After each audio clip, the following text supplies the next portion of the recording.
আল্লাহ রাব্বুল আলামিন অর্ডার করলেন ফেরেশতার দল ওই দুইজনকে আমার সামনে নিয়ে আসো। দুইজন ব্যক্তি আল্লাহর সামনে দাঁড় হওয়ার পরে আল্লাহ রাব্বুল আলামিন বলেন, ও বান্দার দল শোনো, আমি তোমাদেরকে অর্ডার করলাম জাহান্নামে যাওয়ার জন্যে।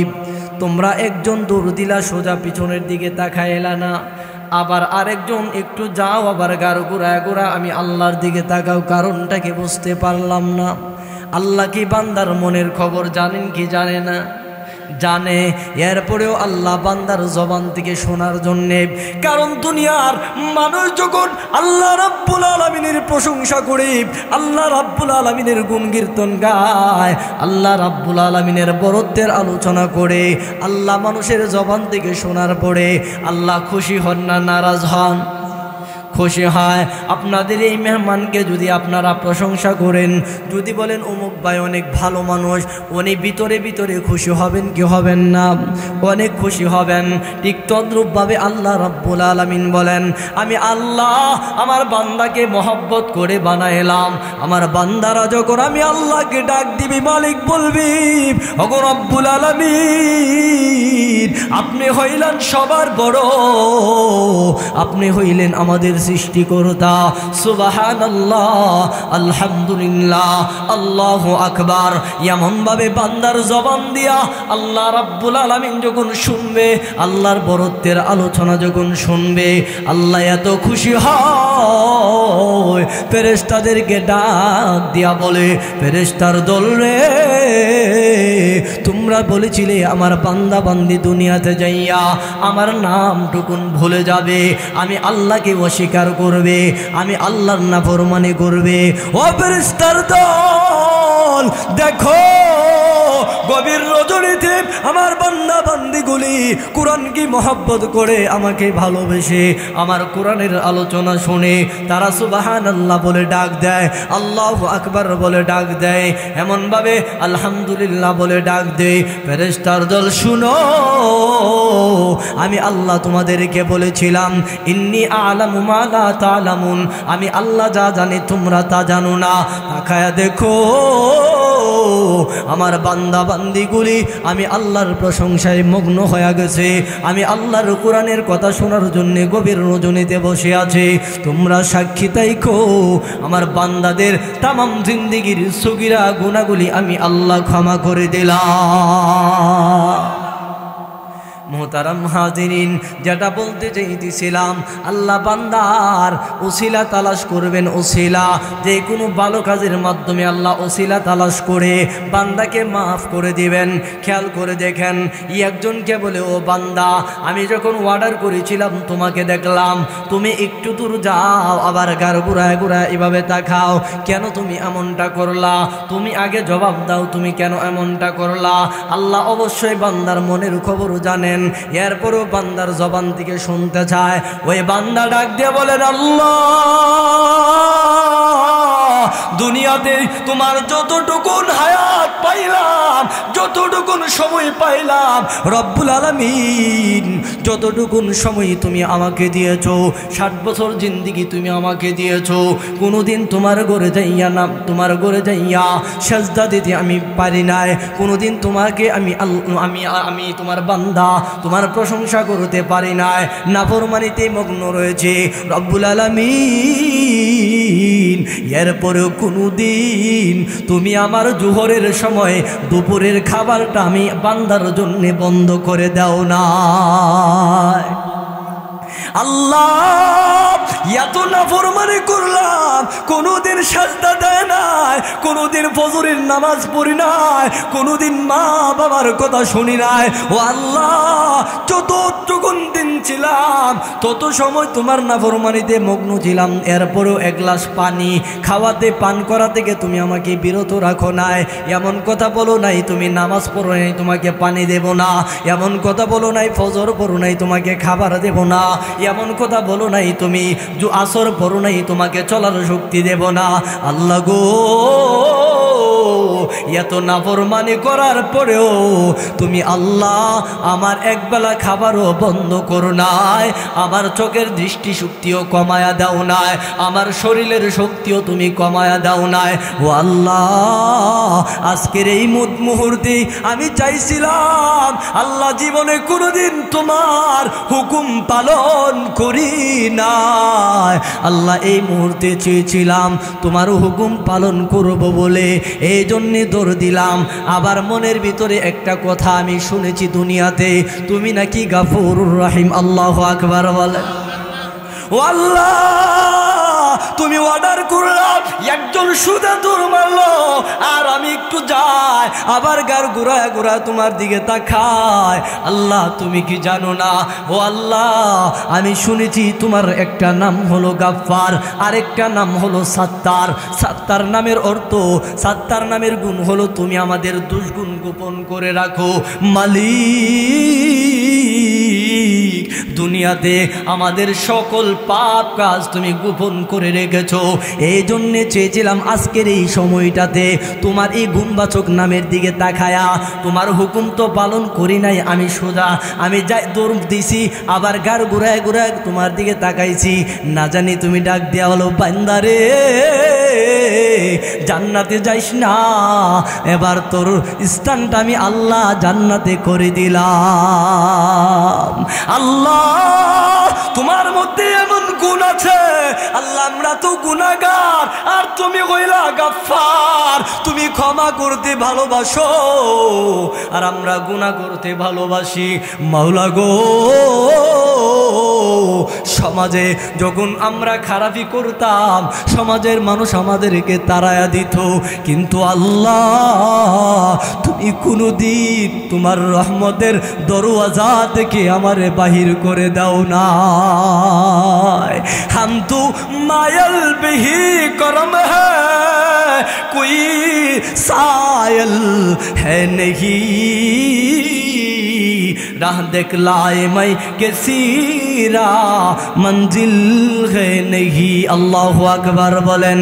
আল্লাহর বান্দা বলেন, আল্লাহ গো, তোমার ওই গুণবাচক নামের দিকে তাকাইয়া আমি তোমার দিকে গার ঘুরায় ঘুরায় তাকাইছি, না জানি তুমি ডাক দিয়া বলো বান্দা আর যাওয়ার প্রয়োজন নাই, এবার চলে আয়, তোরে জান্নাতে দিয়া দিব। এই জন্যে একটু দূর যাইতাম আবার গার ঘুরায় ঘুরায় তাকাইতাম, এই আবার ওই বান্দার পরে ওই লোকটাকে ডাক দিয়া বলে, আবার তুমি বলো তুমি কেন সোজা দৌড় মারলা? ওই লোকটা ঠিক এমনই কথা বলতে শুরু করেছে, আল্লাহ দুনিয়াতে আপনার হুকুম পালন করি নাই, দুনিয়াতে কোনোদিন আপনার ভালো কাজ করি নাই, আপনার আদেশ নির্দেশ পালন করি নাই। আল্লাহ আজকের দিনটা মনে করেছিলাম তুমি যেহেতু অর্ডার করেছো জাহান্নামে যাওয়ার জন্যে, এই জন্যে সোজা দৌড় মারলাম, কারণ তোমার আমার কথা ছিল তোমার বিধানটা আমি পালন করব, আমার উদ্দেশ্য ছিল তোমার হুকুম পালন করব, এই জন্যে সোজা দৌড় দিয়েছে। এমন সময় আল্লাহ ডাক দিয়া বলেন, ফেরেশতার দল, আমার বান্দারা আমি আল্লাহ থেকে নৈরাশ হইছে না, আমি আল্লাহর গুণবাচক নাম থেকে তারা নৈরাশ হইছে না, আমি আল্লাহ যে বান্দাকে ক্ষমা করতে জানি, আমার বান্দার জবান থেকে আমি শুনেছি, যাও তাই দুইজন বান্দাকে আমি আল্লাহ ক্ষমা করে দিলাম, তাদেরকে জান্নাতের ফায়সালা করে দাও। মুহতারাম হাজরিন, আল্লাহ সুবহানাহু ওয়া তাআলা আমাদেরকে মাফ করতে পারেন কি পারে না? পারে। এমন অনেক গুনাহগার আছি আমরা, যারা আজকের এই সময়টাতে যদি গভীর রজনীতে দোয়া কবুলের সময় আমরা যদি বৈশা মোনাজাতে যদি কমাস কম এই কথাটা বলি, আল্লাহ দুনিয়ার কেউ জানে না আমি কি গুনাহ করছি, কিন্তু তুমি জানো। আজকের এই মুহূর্তে এই মজলিসের মধ্যে আমি তোমার কাছে ক্ষমা চাইতেছি, আল্লাহ তুমি আমারে ক্ষমা করে দাও। আল্লাহর কাছে যদি আমরা ইখলাসের সাথে কাঁদতে পারি, আল্লাহ আমাদেরকে ক্ষমা করতে গেলে কোনো নেতা নেত্রীরে জিজ্ঞাসা করতে হবে, করা লাগবে না, আল্লাহ চাইলে আমাদেরকে ক্ষমা করতে পারেন। তাহলে এই মজমা সাধারণ কোনো মজমা না, কারণ যদিও দেখতে ছোট দেখা যায় কিন্তু আল্লাহর কাছে বহুত। মুহতারাম হাজরিন, এবার আসুন যে কথাটা বলতে চাইতেছিলাম, আমি আপনাদের সামনে সূরা আহজাবের 70 এবং 71 নম্বর আয়াত তেলাওয়াত করেছি। ওই আয়াতের ভিতরে আমরা মানব জাতিকে দুইটা কর্মসূচি দিচ্ছেন। কয়টা? দুইটা। রাত্র বেশি হয়ে গেছে, বেশিক্ষণ টাইম আপনাদের কাছ থেকে নেব না। এরপরেও শুধুমাত্র দুইটা কর্মসূচি বলতে আধা ঘন্টা 15 মিনিট যতটুকুনি লাগে। রাজি আছেন তো ইনশাল্লাহ? না আমার রাইখা বাড়িতে চলে যাবেন? হ্যাঁ, আপনাদের আওয়াজে বোঝা যাবে কতটুকুন মনোযোগী আপনারা আছেন। আওয়াজ যতটুকুন চলবো আমিও আসি, আওয়াজ যদি পুতাইল মুড়ির মতন হয়ে যায় তাহলে আমিও নাই। রাজি আছেন তো ইনশাল্লাহ? মুহতারাম হাজিরিন, এবার আসুন দুইটা কর্মসূচি, আমি ভিন্ন কোনো লাইনে যাব না। আল্লাহ সুবহানাহু তাআলা আমাদেরকে দুইটা সবক দিছেন যে দুইটা সবক যদি তোমরা পালন করো বিনিময়ে আমি আল্লাহ দুইটা পুরস্কার দুনিয়াতে দেব, আর দুইটা পুরস্কার, একটা পুরস্কার দুনিয়াতে দেব আর একটা পুরস্কার আমি আল্লাহ আখিরাতে দান করব। সুবহানাল্লাহ বলুন। মোহতারাম হাজিরিন, খেয়াল করে দেখেন আল্লাহ তাআলা যে বলছেন, ও মানুষ তোমাদেরকে দুইটা কর্মসূচি দিলাম। এক নাম্বার কর্মসূচি হলো ইয়া আইয়ুহাল্লাযীনা আমানুত্তাকুল্লাহ। ও মানুষ, এক নাম্বার কর্মসূচি তোমরা আমি আল্লাহরে ভয় করো। এই সবকটা আমাদের মধ্যে অভাব আছে না নাই? আমি যেই দুইটা কথা বলবো দুইটা আমরা মানুষের ভিতরে অনেক অভাব, কারণ বর্তমান সময়ে সবচেয়ে বড় অভাব হলো আল্লাহর ভয়। ঠিক কিনা জোরে বলেন? আল্লাহর ভয়। আল্লাহ রাব্বুল আলামিন বলেন, ইয়া আইয়ুহাল্লাযীনা আমানুত্তাকুল্লাহ। এক নাম্বার সবক তোমাদেরকে দিলাম, আমি আল্লাহকে ভয় করো। কেমন ভয় করবা? খেয়াল করে দেখেন নবীর সাহাবীরা আল্লাহ রাব্বুল আলামিনকে কি পরিমাণ মহব্বত করতেন, ভালোবাসতেন। হযরতে উমর রাদিয়াল্লাহু তাআলা আনহু উর্দু জাহানের খলিফা ছিলেন, উর্দু জাহানের খলিফা হযরতে উমর। উনার একটা অভ্যাস ছিল, রাতের বেলায় উনি কি করতেন, বিভিন্ন এলাকায় যাইতেন।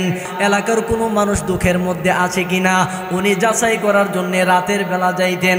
আমাদের এলাকার বর্তমান সময়ের নেতাদের অবস্থা এমন না, তারা রাতে আসবে দূরের কথা, দিনের বেলা ইউনিয়ন অফিসে গেলে তাদেরকে লাইট দিয়ে খুঁজে বের পাওয়া যায় না। কিন্তু উমর রাদিয়াল্লাহু তাআলা আনহু নবীর একজন এমন সাহাবী ছিলেন রে ভাই, কি পরিমাণ উমরের ভিতরে মহব্বত ছিল, কি পরিমাণ উমরের ভিতরে আল্লাহর ভয় ছিল। খেয়াল করে দেখেন, উমর যখন এলাকায় ঢুকলেন, এলাকায় ঢুকার সাথে সাথে গভীর রজনীতে উমর রাদিয়াল্লাহু তাআলা আনহু এলাকার ঢুকার সাথে সাথে পায়ের জুতাগুলি জুতা খুইলা নিলেন। ওই সময় জুতা ছিল না, খরমা ছিল। খরমা কাঠ দিয়া যেগুলা বানানো হইতো, আপনাদের মুরব্বী যারা আছেন তাদের যুগে এরকম ছিল, কাঠ দিয়া খরমা বানাইতো, জুতা বানাইতো। উমর রাদিয়াল্লাহু তাআলা আনহু একজন খলিফাতুল মুসলিমিন, উমর একজন ওয়ার্দুজাহানের বাদশা হওয়ার পরেও যখন তিনি রাতের বেলায় অসহায় মানুষদের খোঁজ খবর নেওয়ার জন্য এলাকাতে ঢুকতেন, উনি কি করতেন, পায়ের জুতাগুলি খরমাগুলি খুলে হাতের চেপার মধ্যে ঢুকায় নিতেন। এমন সময় রাজদরবারের অন্য সদস্যরা বলতো, আমিরুল মুমিনিন, এত গরম বালুকণার মধ্যে, এত শক্ত বালুকণার মধ্যে আপনি জুতাগুলি খুলে আপনার হাতের চেপার মধ্যে কেন রাখলেন? আমিরুল মুমিনিন ডাক দেয়া বলে, এরে ভাই, আমি যদিও আমিরুল মুমিনিন, উর্দু জাহানের খলিফা যদিও আমি উমর, কিন্তু আমার জুতার আওয়াজে যদি কোনো ভাই বোনের রাতের ঘুম ভেঙে যায়, আমি আল্লাহর দরবারে কি জবাব দিব রে? এই জন্য আমি উমর পায়ের জুতাগুলি খুলে আমার হাতের চিপার মধ্যে ঢুকায়া নিলাম। কি পরিমাণ ভয় উমরের ভিতরে ছিল, খেয়াল করে দেখেন। উমর বলে, ও আমার সাথীরা, ছোট ছোট বাচ্চা আছে, গর্ভ অবস্থায় গর্ভধারণী অনেক মা বোনেরা আছে, অনেক রুগীরা আছে যারা ঘুমাইতে পারে না, চোখ লাগছে। আমি যখন জুতার আওয়াজ করে হাঁটবো, আমার জুতার আওয়াজে তাদের ঘুম ভেঙে যাবে, তখন আমি তাদেরকে কষ্ট দিলাম, কষ্ট দিয়া তাদের হক নষ্ট করলাম। আমি যদি এই হক নষ্ট কইরা কইরা আমার আল্লাহর আদালতে দাঁড়ায় যায়, আমার আল্লাহ যদি ডাক দেয়া বলে উমর রে তোরে জর্দো জাহানের খলিফা বানাইছিলাম, তোমার পায়ের জুতার আওয়াজে আমার বান্দাদের ঘুম নষ্ট হয়ে গেছিল, তখন আমি আল্লাহর দরবারে কি জবাব দেব? একজন জান্নাতের সার্টিফিকেট প্রাপ্ত সাহাবী যদি এই পরিমাণ ভয় আল্লাহকে করতে পারে, এর চেয়ে জঘন্যতম কাজ, এর চেয়ে জঘন্যতম খারাপ কাজ, কষ্টদায়ক কাজ আমরা কুলুমুদ্দি আর সলুমুদ্দি করি কি করি না? করি। এর পরেও আমরা আল্লাহরে ভয় করি না। ও ভাই, মায়া নবী বলেন যদি তোমরা আল্লাহকে ভয় করতে পারো, আল্লাহ রাব্বুল আলামিন ঘোষণা করেছেন দুনিয়াতে তোমাদেরকে পুরস্কার দিবে দুইটা। এক নাম্বার হলো তোমাদের জবানকে আল্লাহ পবিত্র বানায়া দিবে, দুই নাম্বার হলো মহান আল্লাহ তোমাদের গায়বীভাবে রিজিকের ফায়সালা করবে। ও মানুষ, যদি দুইটা কর্মসূচি পালন করো, দুনিয়াতে দুইটা পুরস্কার, একটা হলো আল্লাহ তোমাদের জবানকে পবিত্র বানায় দিবে, জবানকে পাওয়ারফুল করে দিবে, দুই নাম্বার হলো এমন জায়গা থেকে রিজিকের ফায়সালা করবে জীবনে কোনোদিন কল্পনা করতে পারবে না। মোহতারাম হাজিরিন, তাইলে আসুন দুনিয়াতে দুইটা পুরস্কার, আখেরাতে দুইটা পুরস্কার। তাহলে আসুন এক নাম্বার সবকটা হলো আল্লাহ তাআলাকে ভয় করা। আল্লাহ বলেন ইয়া আইয়ুহাল্লাযীনা আমানুত্তাকুল্লাহ, ও ঈমানদারেরা, ও দুনিয়ার মানুষেরা, আমি আল্লাহর ভয় তোমাদের ভিতরে ঢুকাও। কেমন ভয়? ভয় করার মতো ভয়। কেমন ভয়? যে সরাসরি দুনিয়ার কোনো মানুষ নাই, কেউ দেখে না, কিন্তু তুমি রাতের আধারে তুমি একটা খারাপ কাজ করতে চাইতেছো, এমন সময় যদি তুমি তোমার মনরে বলো কেউ দেখুক বা না দেখুক, দেখতেছেন কে? বলে আমি এই মুহূর্তে খারাপ কাজ করব, কেউ দেখে না, বাধা দেনওয়ালা কেউ নাই, কিন্তু একজন দেখতেছেন, না আমি এই খারাপ কাজ করব না। তখনই মনে করবেন আপনার আল্লাহ যেই প্রথম কর্মসূচি দিয়েছেন আল্লাহর ভয়, তখন মনে করবেন যে আপনি পরিপূর্ণভাবে আল্লাহর ভয় আপনার ভিতরে ঢুকাই দিয়েছেন। এখন বর্তমান সময়ে যদি আড়ালে রাতের আধারে হোক, দিনের আলোতেই হোক, যদি একা কোনো মহিলা পায়, জোর করে হলো দর্শন করে ফিরবে দূরের কথা, ঠিক কিনা? জোরে বলেন। আল্লাহ সুবহানাহু ওয়া তাআলা বলেন এক নাম্বার কর্মসূচি আমি আল্লাহর ভয় ঢুকাও। ভয় ঢুকাইলে জবান পবিত্র, এই জবান দিয়া, জবান যদি পবিত্র হয় তাহলে এই জবান দিয়ে আল্লাহর কাছে যা বলবো তাই, জোরে বলেন, তাই কি হবে? কবুল হবে। ও মেরে ভাই, তাহলে আল্লাহর কাছে যদি আমরা চাইতে দেরি হয়, আল্লাহ যদি কবুল করে নেই, তাহলে আমাদের মতো সৌভাগ্যবান আর কেউ আছে? আর কেউ নাই। তাহলে এবার আসুন কি পরিমাণ জবানকে আল্লাহ পবিত্র করে, আর পবিত্র করলে জবান দিয়া চাইলেই আল্লাহ তাআলা কবুল করে। এর জ্বলন্ত প্রমাণ হলো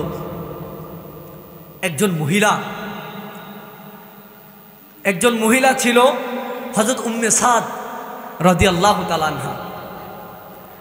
আল্লাহর ভয় তার ভিতরে ঢোকার কারণে দেখেন কি পরিমাণ আত্মবিশ্বাস ছিল তার ভিতরে। হযরত উম্মে সাদ রাদিয়াল্লাহু তাআলা আনহা, উনি মক্কাতে ইসলাম গ্রহণ করছে। রাসূল যখন মদিনায় চলে গেছে, উনি যখন মক্কায় রয়ে গেলেন, মক্কার ওনার আশপাশ যত আত্মীয় স্বজন ছিল সবাই মিলে তারে দুঃখ কষ্ট দিতে শুরু করছে। কারণ সে আল্লাহকে ভয় করেই তো ঈমান আনছে, আল্লাহকে ভয় করছে, আল্লাহর উপরে ঈমান আনছে, আল্লাহ তার জবানে এত পবিত্র বানাইছে। খেয়াল করে দেখেন হযরত উম্মে সাদ রাদিয়াল্লাহু তাআলা আনহা, নবীজি হিজরত করে মদিনায় গেলেন, ওই দিক দিয়ে উম্মে সাদ মক্কায় রয়ে গেলেন। তার সাথীরা তার এমনভাবে আঘাত করতে শুরু করছে, শেষ মুহূর্তে তার নিজের ভিটা মাটি ছেড়ে, আপনজন ছেড়ে সে মক্কা থেকে মদিনায় হিজরত করতে শুরু করছে। সুবহানাল্লাহ। হযরত উম্মে সাদ রাদিয়াল্লাহু তাআলা আনহা মদিনায় যাওয়ার পরে তার 18 বছরের একটা ছেলে দুনিয়া থেকে বিদায় গ্রহণ করেছে। উম্মে সাদ রাদিয়াল্লাহু তাআলা আনহা তার সন্তানরা যখন দুনিয়া থেকে বিদায় হয়ে গেছে, কাফের বেঈমানগুলি হাসতে শুরু করেছে। দেখো, সে আমাদের বাপ দাদার ধর্ম ছেড়ে দিয়া আল্লাহকে ভয় কইরা সে কি করছে? আল্লাহর পথে চলে গেছে, মুহাম্মদের পথে চলে গেছে। এই জন্যে তার ছেলেটাও দুনিয়া থেকে বিদায় হয়ে গেছে। নাউজুবিল্লাহ, জোরে বলেন। উম্মে সাদ রাদিয়াল্লাহু তাআলা আনহা নিজের ছেলেকে দেখে হাউমাউ করে কান্না করতে শুরু করলেন। নিজের ছেলের গোসলের ব্যবস্থা করলো, কাফনের ব্যবস্থা করলো।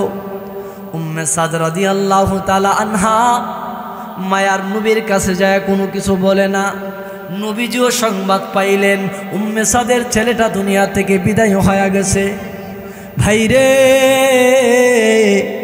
আল্লাহর ভয় যদি কোনো মুমিন বান্দা বান্দির ভিতরে থাকে, ওই জবানটা কত পবিত্র হয়ে যায়। খেয়াল করে দেখেন, উম্মে সাদ রাদিয়াল্লাহু তাআলা আনহা নিজের সন্তানের লাশের কাছে বৈশা কাপনের কাপড়টা খুইলা নবীজিকে এই কথা বলে নাই, ও মুহাম্মদ ইয়া রাসূলুল্লাহ ইয়া হাবিবাল্লাহ, আমি ইসলাম গ্রহণ করার কারণে নাকি আমার ছেলেটা দুনিয়া থেকে বিদায় গ্রহণ করেছে, আমি আল্লাহকে ভয় করার কারণে নাকি আমার ছেলেটা দুনিয়া থেকে চলে গেছে।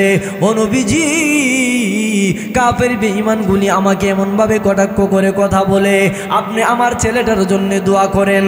উম্মে হাবিব রাদিয়াল্লাহু তাআলা আনহা নবীজির কাছে এই কথা বলে নাই, তিনি সুজা নামাজের মুসল্লায় বসে আল্লাহ রাব্বুল আলামিনের কাছে দুহাত উত্তোলন করে ডাক দিয়া বলেন, মালিক আল্লাহ গো, কে ভালোবেসে তোমার পরিপূর্ণ ভয় আমি উম্মে সাদের ভিতরে ঢুকায়া আমি যখন তোমার মুহাম্মদের উপরে কালেমা গ্রহণ করেছি, তোমার মুহাম্মদের হাতে কালেমা হাতে হাত রেখে কালেমা গ্রহণ করে ফেলেছি, তোমাকে ভয় করে তোমার জাহান্নামের আযাবের ভয়ে আমি ঈমানদার হয়ে গিয়েছি।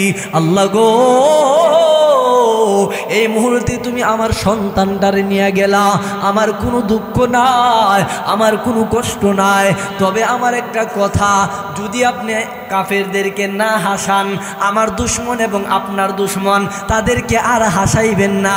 আপনি এই মুহূর্তে তাদের হাসি বন্ধ করার জন্যে, আমার পথ যে সঠিক এটা প্রমাণ করার জন্যে আমি যে আপনারে পরিপূর্ণ ভয় করেছি, এটা যদি সত্য হয়ে থাকে, আল্লাহ গো, আমার মৃত ছেলেটার জীবনটা তোমার কাছে ভিক্ষা চায়, লা তুশমিত আদা, আর দুশমন রে হাসায়ও না, আমার ছেলেটারে তুমি জীবনটা ফিরায়া দাও।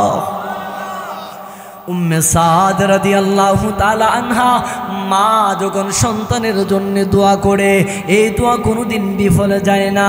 ও ভাই, এখনো সময় আছে, মা বাবার অবাধ্য হইও না, মা বাবার অবাধ্য হইও না। মা বাবার দোয়া এমন ভাবে সন্তানের জন্য লাগে, খেয়াল করে দেখো। উম্মে সাদ রাদিয়াল্লাহু তাআলা আনহা আল্লাহর কাছে ডাক দিয়া বলে, ওগো মালিক, আমি যদি তোমারে পরিপূর্ণভাবে ভয় করে থাকি, তোমার কালেমা যদি সত্য হয়ে থাকে, ও আল্লাহ, আমার মৃত ছেলেটার জীবনটা আবার তুমি ফিরাইয়া দিবা। এমন ভাবে যখন কান্না করতে শুরু করেছে, হযরতে আনাস রাদিয়াল্লাহু তাআলা আনহু বলেন, খোদার কসম করে বলি রে দুনিয়ার মানুষ, উম্মে সাদ মুনাজাত শেষ করতে দেরি হয়েছে, আমি তাকায় দেখি উম্মে সাদের ছেলেটা কাফনের কাপড় সরায়া সুদা বৈশা মায়ার নবীকে সালাম দিতে শুরু করেছে। কেমন কি পরিমাণ আল্লাহর ভয় থাকলে জবান দেখেন কি পরিমাণ পবিত্র হয়ে গেছে। নিজের মৃত ছেলেরে জীবিত করেছেন, এই জবান দিয়ে আল্লাহর কাছে বলতে দেরি হয়েছে। আল্লাহ ওই সাহাবিয়া মহিলার জবানের দোয়া আল্লাহ কবুল করতে সেকেন্ড দেরি করে না। আল্লাহ বলেছেন, ইয়া আইয়ুহাল্লাযীনা আমানুত্তাকুল্লাহ, ও দুনিয়ার মানুষেরা, এক নাম্বার সবক হলো আমি আল্লাহকে ভয় করো। আমি আল্লাহকে ভয় করলে তোমার জবান পবিত্র হবে। 2 নাম্বার হলো আমি আল্লাহ তোমার রিজিক গায়বীভাবে ফায়সালা করে দেব। সুবহানাল্লাহ, গায়বীভাবে ফায়সালা। খেয়াল করে দেখেন, আরেকজন মহিলা, সে খুবই দরিদ্র ঘরের একজন মহিলা ছিলেন। কোনো এক সৌদাগর তার এই এলাকাতেই খাবার বিতরণ করবে। সৌদাগরের ছেলে এই এলাকাতে আসছেন খাবার বিতরণ করার জন্যে। আর এই এলাকাতে যখন এলান করছেন যে সওদাগরের পক্ষ থেকে খাবার দিবে, এই এলাকার সকল মানুষ লাইনে সারিবদ্ধভাবে দাঁড়াইছে। খেয়াল করে দেখেন, আল্লাহকে ভয় করলে, পরিপূর্ণভাবে ভয় করলে আল্লাহ যে গাইবে ভেবে রিজিকের ফাইসালা করেন। খেয়াল করে দেখেন, এই মহিলাও 2-3টা বাচ্চা, একটাকে কোলে আর 2টাকে হাতে করে এই রোদের মধ্যে লাইনের মধ্যে দাঁড়াইছে। সওদাগরের ছেলে এই মহিলাকে সে আগে থেকেই চিনত, আগে থেকেই সে পছন্দ করত, আগে থেকেই তাকে বিবাহের জন্য প্রস্তাব দিয়েছিল। কিন্তু এই দরিদ্র মেয়ের বাবা এমন একজন আল্লাহওয়ালা ছিল যে সে বলতেছিল সওদাগরের, না আপনার ছেলের কাছে আমার মেয়েটারে দেব না, কারণ আমার মেয়ে বড় আল্লাহওয়ালা, আমার মেয়েটারে দরিদ্র ঘরের একটা ছেলের কাছে আমি দিতে চাই। সুবহানাল্লাহ বলেন। আমরা বর্তমান সময় হইলে আমরা দেখি যে ইটালি যদি জামাই থাকে, বয়স যদি 40, তালুতে চুল আসে না নাই খেয়াল করি না। যদি বলে যে ইটালি থাকে 1.5 লক্ষ 2 লক্ষ টাকা বেতন, তাহলে মনে করেন শখ বন্ধ করে, না অমুক দিন আপনার ছেলের সাথে বিয়ে হবে।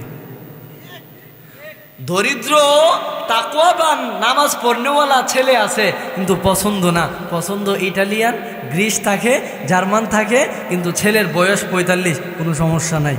আমরা সমাজে এমন মানুষ আছে না নাই?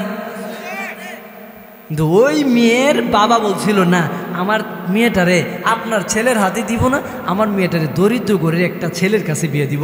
মোট কথা, ওই মেয়েটারে দরিদ্র ঘরের একটা ছেলের কাছে বিবাহ দেওয়ার পরে ওই মেয়েটার 3টা বাচ্চা হওয়ার পরে মেয়েটার জামাই দুনিয়া থেকে বিদায় গ্রহণ করছে, মেয়েটা অসহায় হয়ে পড়ছে। আর এই সওদাগরের ছেলে যেই এলাকাতে ত্রাণ বিতরণ করবে, এই এলাকাতেই কি করছে, এই মহিলাটাও ছোট ছোট বাচ্চাগুলি নিয়ে দাঁড়াইছে। এখন ছেলেটা, সওদাগরের ছেলে বিতরণ করতেছে, দূর থেকে দেখা যায় 2-3টা বাচ্চা নেয়া একটা মহিলা দাঁড়ায় রয়েছে। ওই মহিলাটার কাছে যায় বলতেছে, তোমাকে তো দেখে চেনা চেনা লাগতেছে, তোমার পরিচয়টা কি? বলে, আপনি আমারে চিনেন, আপনি আমার বিবাহের প্রস্তাব দিয়েছিলেন, আমার বাবা আপনার বিবাহ প্রত্যাখ্যান করেছিল। বলে, হ্যাঁ আজকে সময় পাইছি, এখন এই মুহূর্তে যদি তুমি আমার কাছ থেকে খাবার নিতে চাও, সবাইরে খাবার দিছি, কিন্তু তোমারে দেব না। তুমি যদি আমার সাথে খারাপ কাজে লিপ্ত না হও, আমার কাহেসাত পূরণ না করো, তাহলে তোমাকে আমি খাবার দেব না। নাউজুবিল্লাহ জোরে বলে। দেখেন কি পরিমাণ ভয় আল্লাহর ভিতরে মহিলার ছিল, এটা বোঝানোর জন্য বলতেছি। মুহতারাম হাজিরিন, এই কথা যখন বলছে, মহিলাটা এত আল্লাহওয়ালা ছিল, এত আল্লাহর ভয় তার ভিতরে এত পরিমাণ ছিল, মহিলাটা ডাক দিয়া বলে, শোনো সওদাগরের ছেলে, তোমার কাছ থেকে খাবার নেওয়ারও প্রয়োজন নাই, প্রয়োজনে না খেয়ে 3 দিন যাবৎ অনাহারে আছি, প্রয়োজনে আরও কিছুদিন অনাহারে থেকে দুনিয়া থেকে বিদায় গ্রহণ করব, এরপরও খারাপ কাজ করে তোমার কাছ থেকে খাবার নিতে চায় না। সুবহানাল্লাহ, আর একটু আস্তে কর। মুহতারাম হাজিরিন,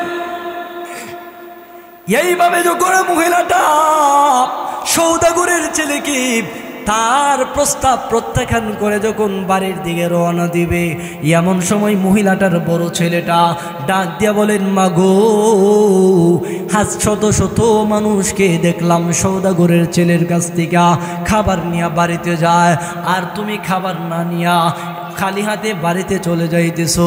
ও মা, আমরা যে কত ক্ষুধার্ত তুমি তো জানো। মাগো, ক্ষুধার্ত দেখা এই জন্যই তো তুমি আসলা খাবার নেওয়ার জন্যে। মাগো, আর ক্ষুধার যন্ত্রণায় সহ্য করতে পারি না। ও মা, যেইভাবে হোক সওদাগরের ছেলের সাথে বিবাদ মিটায়া নেও, বিবাদ মিটায়া আমাদের জন্যে খাবারের ব্যবস্থা করে চলো। মা সন্তানের কাছ থেকে এই কথা শোনার পরে মা সন্তানরে উল্টা ওয়াজ করে শোনাইতেছেন, বাবারে চলো, কোনো ঝগড়া নাই, সওদাগরের ছেলের কাছ থেকে খাবার নেওয়া লাগবে না, চলো বাড়ি চলে যায়। হতে পারে তোমার একজন রব আছে রাজ্জাক, হতে পারে তোমরা বাড়িতে পৌঁছার আগে তোমাদের রব তোমাদের জন্য খাবারের ব্যবস্থা করে দিবে। মুহতারাম হাজিরিন, ওই মহিলা এমনভাবে কথা বলে বাচ্চাটিকে দৌড়ে দৌড়ে বাড়ির দিকে রওনা দিয়েছে। ওই দিক দিয়া আল্লাহ রাব্বুল আলামিন ওই সওদাগরের ছেলের মনটা, দিলটা পরিবর্তন করে দিছে। আহারে, কি করলাম, শত শত মানুষের খাবার আমি দিলাম, আর বিধবা মহিলাটার বাচ্চাগুলির খাবার আমি দিলাম না। আমার আল্লাহ যদি আমার এটার জন্য ধরে, আমি আল্লাহকে কি জবাব দিব? সওদাগরের ছেলে বলে এটা আমি ভুল করে ফেলেছি। ওই মহিলা বাড়িতে পৌঁছার আগে আমি মহিলার ঘরে মহিলার বাচ্চার জন্য খাবার পৌঁছায় দিতে চাই। ছেলেটা অন্য ভিন্ন রাস্তা দিয়া মহিলা বাড়িতে পৌঁছার আগে মহিলার ঘরের মধ্যে খাবার রাইখা দরওয়াজার আড়ালে দাঁড়ায় রইলেন। মহিলা ঘরে ঢুকতেই দেখা যায় কত মজাদার খাবার পরিবেশন করা রাখা আছে। মহিলাটা মুচকি হাসি দিয়া ছেলেগুলিরে ডাক দিয়া বলে, এরে আমার সন্তান, আমি না বলেছিলাম তোদের একজন রব আছে, যে আল্লাহর নাম হলো রাজ্জাক। আল্লাহ তো কোরআনের মধ্যে বলেছেন, ওয়া মাইয়াত্তাকিল্লাহা ইয়াজআল লাহু মাখরাজা ওয়া ইয়ারযুকুহু মিন হাইসু লা ইয়াহতাসিব। ও আমার সন্তান রে, তোদের রব একজন রাজ্জাক আছেন, যিনি ঘোষণা করেছেন যে ব্যক্তি পরিপূর্ণভাবে আমি আল্লাহকে ভয় করবে, আমি আল্লাহ তার রিজিক গায়বী খাজানা থেকে আমি আল্লাহ পাঠায়া দিব। সন্তান রে, ঠাকায়া দেখ, তোদের জন্যে মজাদার খাবার তোদের রব, তোদের রাজ্জাক তোদের জন্যে বেষ্টন পরিবেশন করে দিছে। বাচ্চাগুলি খায়, আনন্দ সহকারে খাবার খাইতেছে। এই মুহূর্তে মহিলাটা দোয়া করে, আল্লাহ তোমার কুদরত বুঝলাম না, আল্লাহ গো তুমি নাফরমান যুবকের চেহারা তুমি আমারে দেখাইলা, আর যেই মানুষটা আমাদের খাবার দিল ওই মানুষটারে তুমি আমারে দেখাইলা না। ও আল্লাহ, কোনো আফসোস নাই, যিনি খাবার দিছেন যদি জীবিত থাকে মৌলা, যত জীবন জীবিত থাকবে তত জীবন তুমি দুনিয়ার আগুন তার জন্যে হারাম করবা, আর মৃত্যুর পরে তার জন্যে জাহান্নামের আগুনও তুমি হারাম করে দিবা। কিতাব প্রমাণ করে ওই যুবক বলে, আমি যত জীবন আমি দুনিয়াতে ছিলাম ততদিন খোদার কসম কোনোদিন দুনিয়ার আগুন আমার স্পর্শ করতে পারে নাই। তাইলে আল্লাহর ভয় পরিপূর্ণভাবে ঢুকাইলে দুইটা পুরস্কার আল্লাহ দে। এক নাম্বার হলো জবানের পাওয়ার বাড়ায়া দেয়, দুই নাম্বার হলো গায়বীভাবে রিজিকের ফয়সালা করে দে। বিশ্বাস করেন তো রব যে দিতে পারেন? বিশ্বাস করেন তো? নাকি আবুল সরকারের মতন বলবেন যে আল্লাহ মুখে কয়েক কথা ফুক দিয়ে বলে আরেক কথা? স্পষ্ট ভাষায় বলে দিতে চায়, বাংলাদেশ মুসলমানের দেশ, 92% মানুষের মুসলমানের দেশে যারা আমার আল্লাহর অস্তিত্ব নিয়ে কথা বলবে, আমার নবীজির অস্তিত্ব নিয়ে কথা বলবে, আমরা স্পষ্ট ভাষায় বলে দিতে চাই, আল্লাহ আমাদের সৃষ্টিকর্তা মুহাম্মদুর রাসূলুল্লাহ আমাদের শ্রেষ্ঠ নবী, আমাদের নবী মুহাম্মদুর রাসূলুল্লাহ, আমরা তাকে কলিজার চাইতে বেশি ভালোবাসি, আমরা আল্লাহকে কলিজার চাইতে বেশি ভালোবাসি। আমরা যদি আমাদের চোখের সামনে এমন কুলাঙ্গারকে যদি আমরা দেখি আমার আল্লাহর অস্তিত্ব নিয়ে টানা হেঁচড়া করবে, আমরা স্পষ্ট ভাষায় বলে দিতে চাই, সুদা হয়ে যাও। আল্লাহর অস্তিত্ব নিয়েও টানা হেঁচড়া করে ফেরাউন, নমরুদ কেউ টিকতে পারে নাই, আবু জাহেলও টিকতে পারে নাই, এই দেশে আবুল সরকার নামে কুখ্যাত সেই নাফরমানও টিকতে পারবে না। ঠিক কিনা জোরে বলেন? মেরে ভাই, কত বড় কথা বলে দেখেন। সে বলতেছে আল্লাহ নাকি মুখ দিয়ে এক কথা বলে, ফুক দিয়ে আরেক কথা বলে। আল্লাহ অথচ কোরআন শরীফের মধ্যে বলে দিয়েছেন, শুনো, আমি দুনিয়াতে যা কিছু সৃষ্টি করলাম আজও পর্যন্ত সুম্মারজিউল বাসারা কাররাতাইনি ইয়ানকালিব। আল্লাহ সুবহানাহু তাআলা স্পষ্ট চ্যালেঞ্জ ছুড়ে দিয়েছেন, কারণ জানে অতীতেও ছিল আল্লাহর নাফরমান বান্দা, ভবিষ্যতেও থাকবে। হ্যাঁ, আল্লাহ তাআলা এই জেনে বুঝেই কোরআনের মধ্যে বলে দিয়েছেন, সুম্মারজিউল বাসারা কাররাতাইনি ইয়ানকালিব ইলাইকাল বাসারু খাসিআন ওয়া হুয়া হাসির। আল্লাহ বলে দিয়েছেন, ও পৃথিবীর মানুষেরা, আমি আল্লাহ যে হুয়াল্লাযী জাআলা লাকুমুল আরদা বিসাতা, আল্লাহ যে বলেছেন আমি আল্লাহ 7 আসমান 7 জমিন সৃষ্টি করলাম, 7টা আসমানের দিকে তাকায় দেখো 7টা আসমানে কোনো ফাটল সৃষ্টি আছে কিনা, 7টা আসমানের কোনো ত্রুটি ধরতে পারবা কিনা। শুনো, সুম্মারজিউল বাসার, তোমরা তাকাইতে পারবা, তোমার চক্ষু একদিন একেবারে লেস পাওয়ার হয়ে যাবে, তোমার চক্ষু একদিন ক্লান্ত হয়ে ফিরে আসবে, এরপরও কোনোদিন আমি আল্লাহর কোনো কাজে ভুল ধরতে তোমরা পারবা না। অথচ এই কুখ্যাত আবুল সরকার বলে আল্লাহ মুখে এক কথা বলে আর ফুক দিয়ে নাকি আরেক কথা বলে, নাউজুবিল্লাহ জোরে বলেন। আল্লাহ সুবহানাহু তাআলা বলেছেন, আমি আল্লাহ কাউকে জন্ম দেই নাই, কারো কাছ থেকে জন্মগ্রহণ করি নাই। আমি আল্লাহর অস্তিত্ব নিয়ে যারা টানা হেসরা করে দুনিয়াতেও বেইজ্জতি করি, আখিরাতেও বেইজ্জতি করব। দেখেন দুনিয়াতেই আল্লাহ তারে দেখায় দিয়েছেন তাদের অনুসারী যারা ছিল এগুলারে কি পরিমাণ মাইর দিছে, মাইর দিয়ে পুরো পানির মধ্যে। মোহতারাম হাজিরিন, আল্লাহ সুবহানাহু তাআলা তাদের সবাইকে হেদায়েত দান করে, সকলে বলে আমিন। যেটা বলতে চাইতেছিলাম, আল্লাহর অস্তিত্ব নিয়ে যারা কথা বলে এরা আল্লাহকে ভালোবাসে না, এরা এই যুগের দাজ্জাল, ঠিক কিনা জোরে বলেন।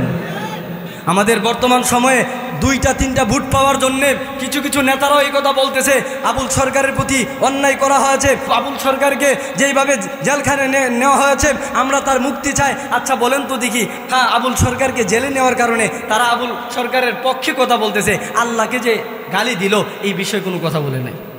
তাইলে বোঝা গেল আবুল সরকারের কথায় তারা মনোযোগী আছে, তারা একমত আছে। কি বলেন? আমরা স্পষ্ট ভাষায় আবারও জানায় দিতে চাই, আমার আল্লাহকে যারা, আমার আল্লাহর অস্তিত্ব নিয়ে যারা কথা বলবে তাদের পক্ষে যারা থাকবে, সে যদি আমার মাও হয়, আমার মাকে আমি মানি না, আমার বাবাও যদি হয় আমার বাবাকে আমি মানি না, আমার ভাইও যদি হয় আমার ভাইকেও আমি মানি না, আমার 14 গোষ্ঠীও যদি হয় আমার গোষ্ঠীর কাউকে আমি মানি না, বরঞ্চ আল্লাহ এবং আল্লাহর রাসূলের অস্তিত্ব টিকে রাখার জন্যে আমার জীবন যদি দিতে হয় জীবন দিব, এরপর আল্লাহর অস্তিত্বের উপরে আঘাত করতে দিব না, ঠিক কিনা জোরে বলেন। মোহতারাম হাজরিন, যাই হোক, যেটা বলতে চাইতেছিলাম, আল্লাহ বলেন প্রথম কর্মসূচিটা হলো তোমরা আমি আল্লাহকে কি করো? ভয় করো। করলে দুনিয়াতে 2টা পুরস্কার। কয়টা? 2টা পুরস্কার। 1 নাম্বার জবানের পাওয়ার বৃদ্ধি করে দেবে, 2 নাম্বার হলো গায়বীভাবে রিজিকের ফায়সালা করবে। এবার আসুন, আল্লাহ তাআলা বলছেন 1 নাম্বার, 2 নাম্বার হলো ওয়াকুলু কাওলান সাদীদা। ও মানুষ, 1 নাম্বার হলো আমি আল্লাহকে ভয় করলে 2টা পুরস্কার, 2 নাম্বার হলো তোমরা কথা যখন বলবা সত্য কথা বলবা। এখন বলেন তো দেখি, আমরা যারা আছি সকালে ঘুম থেকে উঠা রাতে ঘুমানোর যাওয়ার আগ পর্যন্ত যদি কথার কথা 1000 কথা বলি, কয়টা সত্য কথা আসে, কয়টা মিথ্যা কথা আসে? এই জন্যে নিজের মধ্যে নিজেকে প্রশ্ন করবেন যে আমি কয়টা সত্য কথা বলতেছি। আল্লাহ কিন্তু আমাদেরকে সবক দিছেন, নির্দেশ দিছেন যে মানুষ 2টা কর্মসূচি তোমরা পালন করবা। এর মধ্যে 2 নম্বর হলো ওয়াকুলু কাওলান সাদীদা, তোমরা যখন কথা বলবা সঠিক কথা বলবা, সদা সত্য কথা বলবা। এতে যদি জেল ফাঁসিও হয় এরপরেও পিছপা হইবা না, কারণ সত্য মানুষকে মুক্তি দেয়, মিথ্যা মানুষকে ধ্বংস করে, ঠিক কিনা জোরে বলে। 12টা বাজে গেছে। যদি এই 2 নাম্বারটা যাইতে চায় আরও 2-2.5 ঘন্টার প্রয়োজন। এখন আপনাদের রাত্র হয়েছে 12টা, আওয়াজে বোঝা যায় না বেশি একটা। আজকের মতো এখানে শেষ করে, কি বলেন? আর 10 মিনিট, হ্যাঁ 10 মিনিট, কারণ 10 মিনিট আপনাদেরকে দেব, মসজিদের কিছু কালেকশন আছে, বুঝেন নাই? এখন এই জন্যে ভবিষ্যতে কোনোদিন সময় হইলে আমি 2য় সবকটা আপনাদেরকে দেব। এর আগে মসজিদ যেই পরিমাণ অবস্থান, যেই অবস্থানের মধ্যে আছে দেখে আমার খুবই খারাপ লাগছে। আপনাদের এই এলাকাতে কারো বাড়ি কি এমনভাবে অগোছালু করে রাখছেন? কি বলেন? রাখছেন? আল্লাহর ঘর কেমনে এমনে রাখছেন আপনারা? এত সুন্দর করে বাহিরটা করছেন, ভিতরে যেখানে সেজদা দিবেন, সেজদার কি পরিমাণ দাম জানেন? আর সেজদার পিছনে যদি কেউ একটু ভালো কাজ করে, একটু সাহায্য সহযোগিতা করে, আল্লাহ রাসূল বলেছেন ইসাফফাহালুন নার ফায়ামুররু বিহিমুর রাজুল।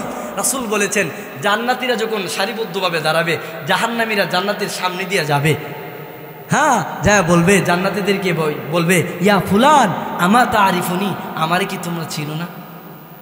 আমারে কি তুমি চিনো না? বলে তুমি কে?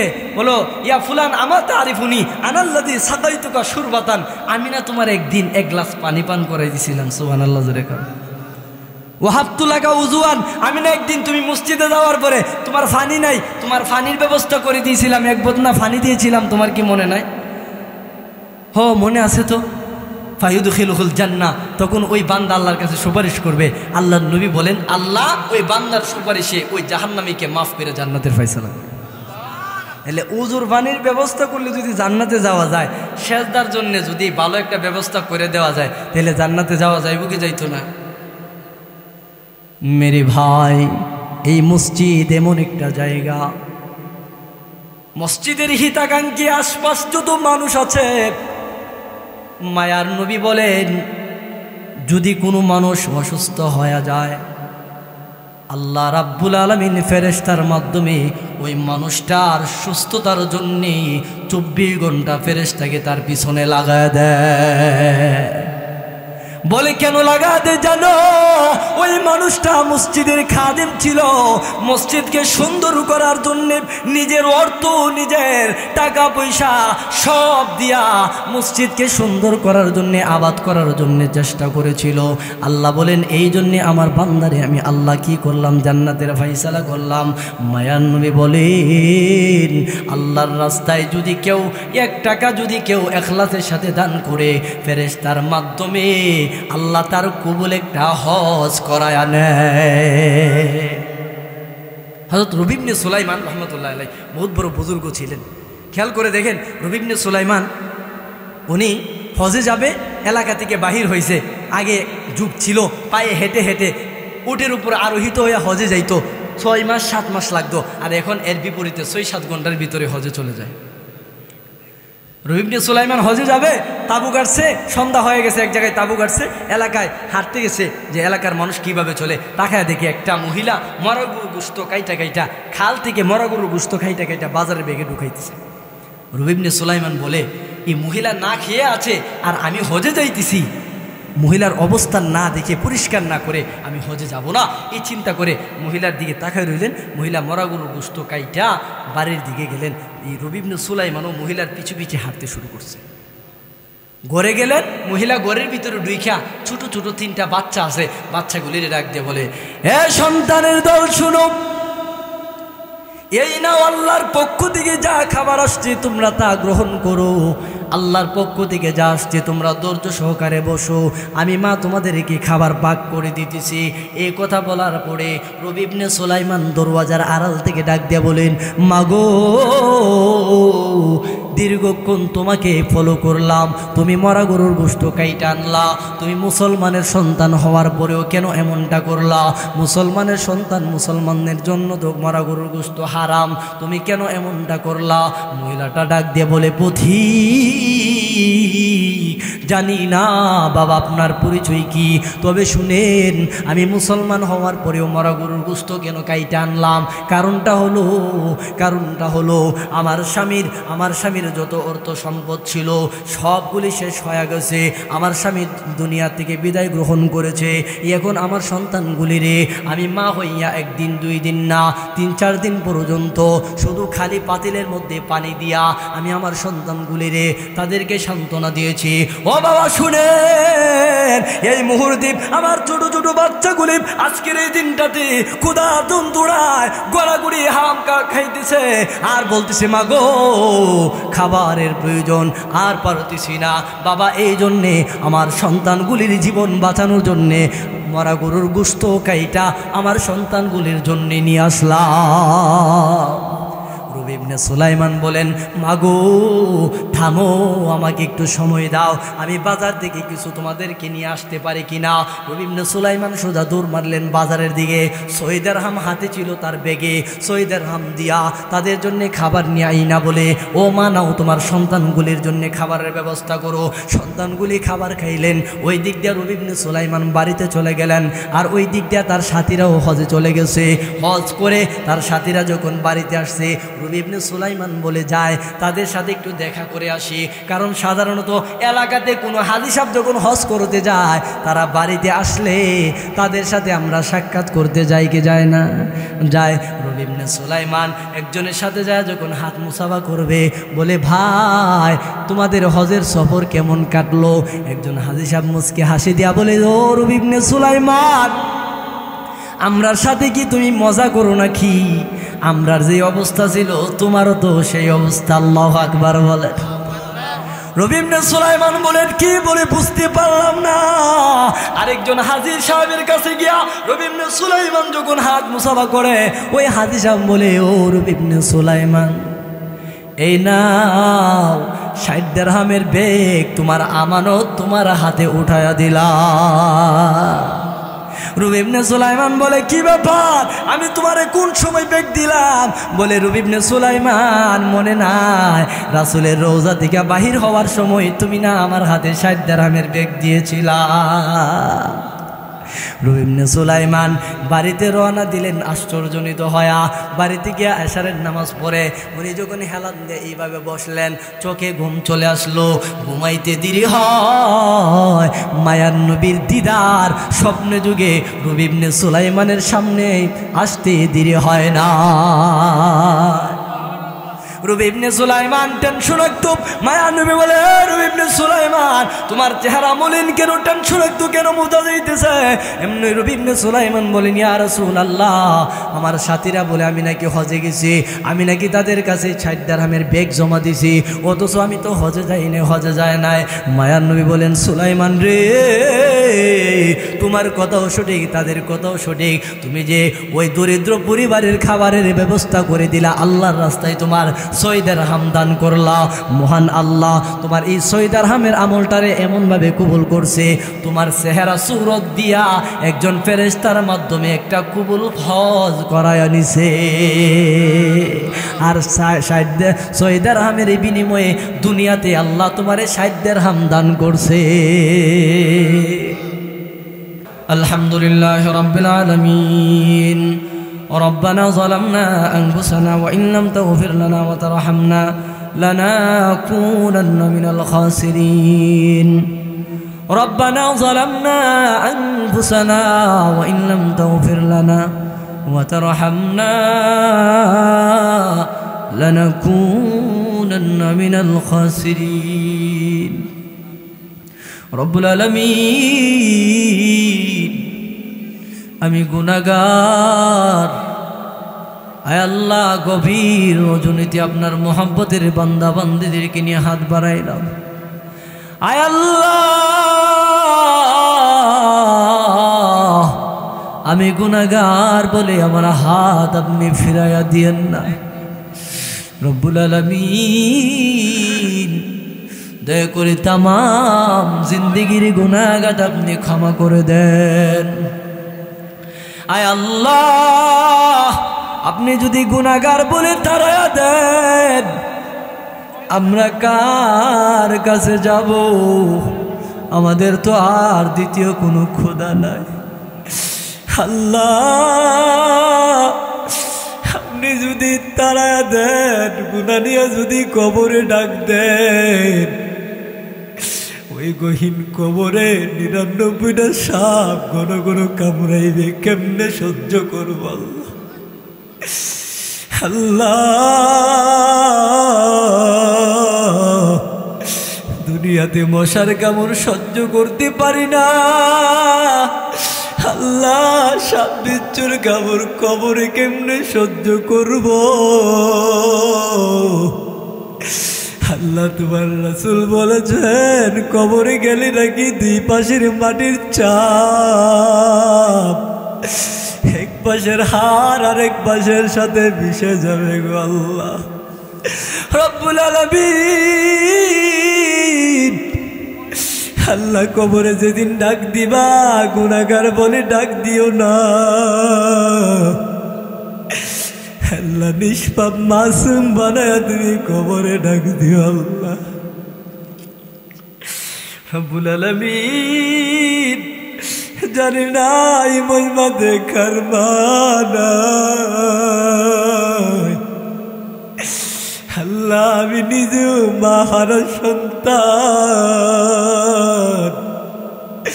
25 বছর হয়ে গেল মা দক্ষিণী ছাড়া দেখি না। আল্লাহ আমার মতো এখানে যত সন্তান মা বাবার কথা স্মরণ করে হাউ মাউ করে কান্না করতেছে আল্লাহ। রব্বুল আলামিন বিশেষ করে মায়ের কথা বলতে পারি না। হায় আল্লাহ আমি যখন মায়ের গর্ভে ছিলাম কত হাজারবার মায়ের কলিজায় লাথি দিয়েছি। আল্লাহ এরপরেও আমার মা আমাকে বদদুয়া দেয় না। আয় আল্লাহ, কত রাত্রে আমার মা আমার পায়ের লাথি খাইয়া ঘুম থেকে লাভ দিয়া বৈশা যাইতো, দাঁড়ায়া যাইতো, বাবাকে ডাক দিয়ে বলতো, স্বামী গো আমি মনে হই বাঁচবো না। আয় আল্লাহ, শীতের রাত্রে মানুষ ঘুমাইতো, আমার মা প্রস্রাব পায়খানার বিছানা পরিবর্তন করায় ব্যস্ত থাকতো।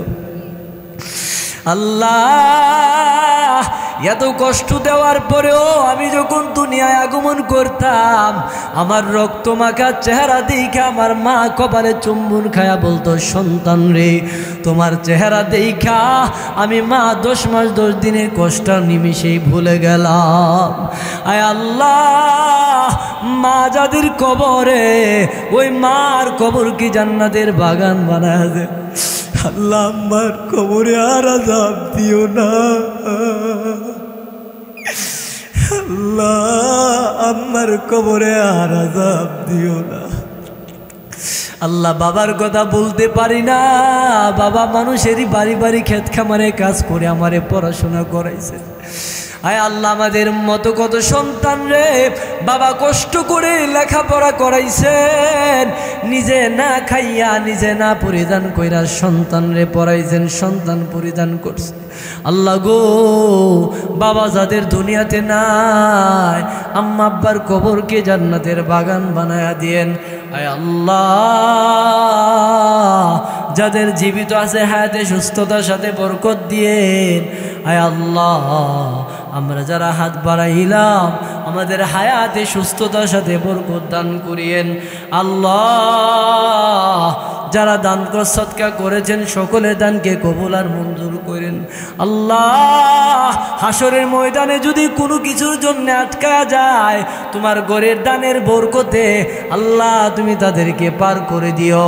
আল্লাহ গো, অনেক প্রবাসী ভাইয়েরা দান করেছেন, অনেক ব্যবসায়িক ভাইয়েরা দান করেছেন, অনেক স্টুডেন্ট, অনেক স্যার, অনেক ব্যবসায়িক ভাইয়েরা দান করেছেন, অনেক মা বোনেরা দান করেছেন। আল্লাহ, সকলের দানকে কবুল আর মঞ্জুর করে নেন। আল্লাহ, দানের উসিলা করে তাদের আপনজনদের কবরকে জান্নাতের বাগান বানায়া দিয়েন রব্বুল আলামিন। আল্লাহ, আমাদেরকে আয় আল্লাহ কঠিন কঠিন রোগ বেমারি থেকে হেফাজত করিয়েন। আল্লাহ, কিডনি ড্যামেজ দিও না, লিভার ক্যান্সার দিও না, প্যারালাইসিস দিও না, হার্ট ব্লক দিও না। আল্লাহ গো, সুস্থতার চাদরে আমাদের সবাইকে সব সময় আবৃত করে রাখিও রব্বুল আলামিন। এই মসজিদের অথরিটি যারা আছেন, কমিটি যারা আছেন, সদস্য যারা আছেন, এলাকার মুসল্লি যারা আছেন, যুবক ভাইরা যারা আছেন, আল্লাহ সবাইকে তুমি দ্বীনের জন্য কবুল করো। বিশেষ করে এই মসজিদের খতিব সাহেব সহ মুসল্লি সহ যারা আছেন সবাইকে দ্বীনের জন্য কবুল করো। আয় আল্লাহ, অনেক মা বোন হাত বাড়াইছেন, অনেক মা বোন পেটে সন্তান নিয়ে হাত বাড়াইছেন, অনেক মা বোনের সন্তান নাই, 15 বছর 20 বছর হয়ে গেছে সন্তান হয় নাই। আল্লাহ গো, নেককার সন্তান দিয়া মা বোনদেরকে আপনি খুশি করে দিও। আল্লাহ, অনেকের ছেলে আছে মেয়ে নাই, অনেকের মেয়ে আছে ছেলে নাই, আল্লাহ উভয়টা দিয়ে আপনি তাদেরকে খুশি করে দিও। আল্লাহ, যাদের করবে সন্তান সিজারের কাম লাগায়েন না। আল্লাহ, নরমালে বাড়িতে সহি সালামতে সন্তান ভূমিষ্ঠ করে দিও। আল্লাহ, এতক্ষণ পর্যন্ত যত হাজতের কথা জানলাম আপনার কাছে পেশ করলাম। আল্লাহ, অনেকটা আমরা জানি না, আপনি জানেন। আমাদের জানা অজানা সকল হাজত আপনার গায়েবী খাজানা থেকে পূরণ করে দেন। আল্লাহ, এই মসজিদের কাজ বাকি আছে, যুবকরা পাগল পারা হয়ে আছে, এলাকার মুসল্লিরা পাগল পারা হয়ে আছে। আল্লাহ, মসজিদকে টাইলস দিয়ে সুন্দর করবে, সেজদা দিয়ে আপনার কৃতজ্ঞতা আদায় করবে। ও আল্লাহ, আপনি গায়েবী খাজানা থেকে ভরপুর কামিয়াবি দান করেন। আয় আল্লাহ, হাজত পুরা করে দেন। আল্লাহ, এই এলাকার যত কবরস্থান আছে সকল কবরস্থানের সকল কবরবাসীকে আপনি মাফ করে দেন। ওয়া সাল্লাল্লাহু তাআলা আলা খায়রি খালকি মুহাম্মদ ওয়া আলা আলিহি ওয়া সাহবিহি আজমাইন। আমিন বিহাক্কি লা ইলাহা ইল্লাল্লাহু মুহাম্মাদুর রাসূলুল্লাহ।